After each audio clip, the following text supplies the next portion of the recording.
A lot with teaching kids how to make things like games, and so this was made in the game, and then they printed it. So, and we can show some of the software later.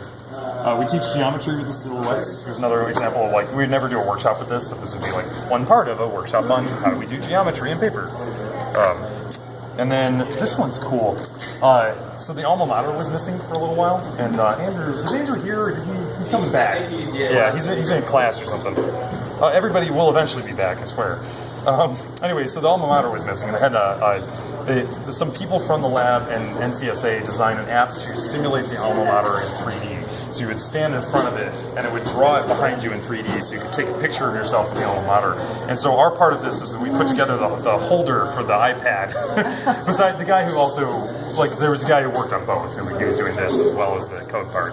And this is kind of how we cross over into the development side too. So, and this, you were talking about jobs with coding. So one direction to get into it is to design the software, drivers, etc., to support all these crazy tools. Mm-hmm. And that's something that you could do anywhere with internet connection. Right. Right. And so that's that for trying to project economic force into different spots.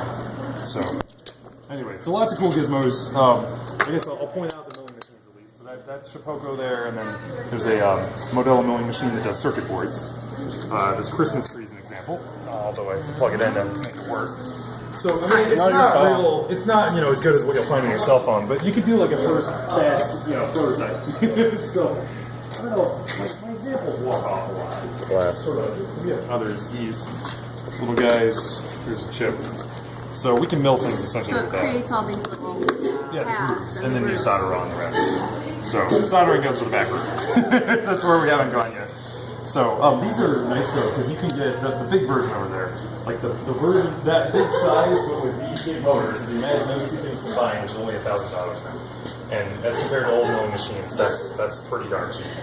So, and you guys were talking to me about costs in this, and that's kind of the whole gimmick of the place. Besides the laser, everything here is pretty darn cheap. So, it's kind of hard.